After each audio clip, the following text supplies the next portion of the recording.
pero ipatapon ang pati ng binata.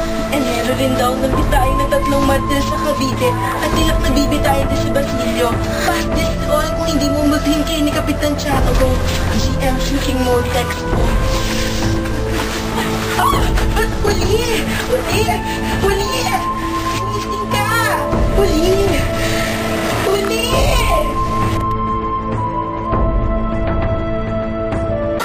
Huli? Ayos ka na?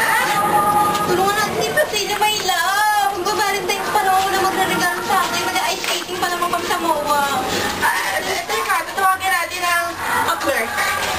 Hello? IBC, wala. Sa hukuman. Oo. Ito ang sabi niya. Ang tanging makakapagligtas lang kay Basilio ay si Padre Camora kung iibigin mo siya.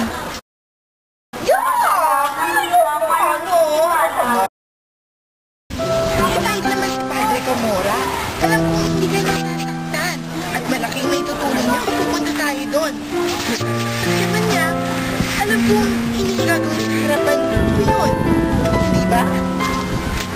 Here! Ano ginagawa ko dyan? Kapitan mo na.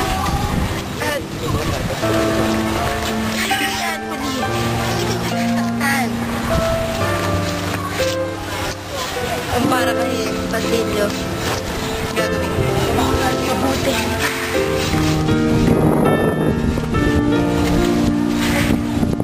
Ayun pala si Padre Camora. Padre Camora, magandang araw sa iyo. Kasama ko si Huli.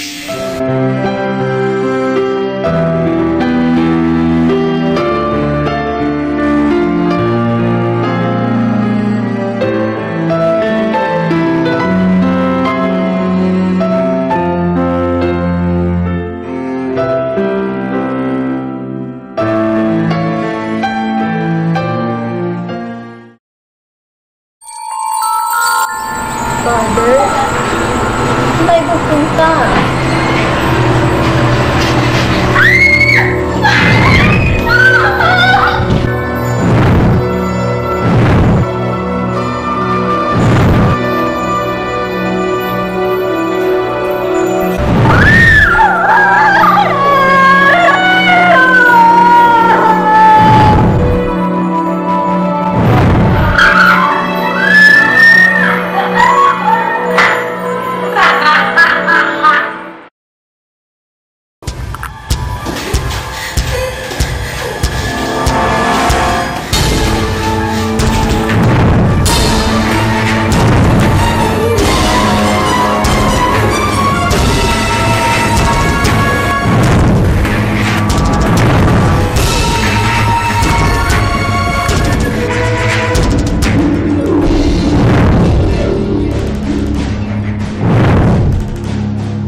Magandang hapon, Padre Camora. Magandang hapon din sa inyo. Ano gusto niyo? May natapat namin pumunta rito dahil meron tayong mahalagang pag-uusapan. Hindi nga doon tayo sa...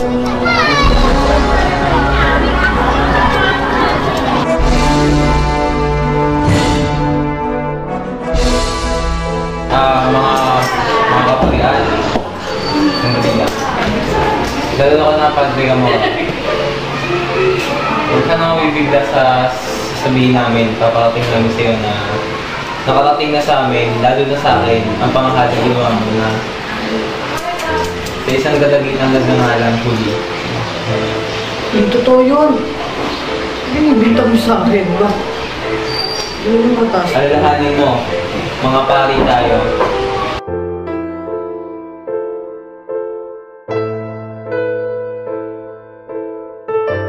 Narito ang katunayan na ginawa mo yung kahalayang yun. Oh, hindi ako yan. Hindi ako yan, oh. Sa tingin mo, sino ang gumagawa niyan? Ikaw lang naman si Padre Gamora sa buong mundo. At saka lugar, ang parokya mo yan. Ay, ang laki. Ano yan? Tignan mo, ikaw, sa tingin mo ba hindi siya to? Siya yan. Ba't natawa ka? Hindi ko akala yung magagawa ng isang pari yan. Nakita mo na?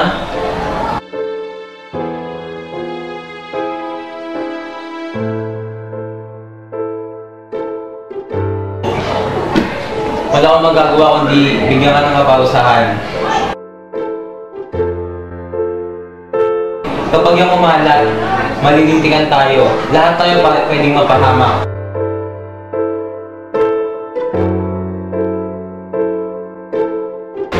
Pero bago yun, gusto ko marinig ang kung inaisip ba ang ating mga kasamahan dito.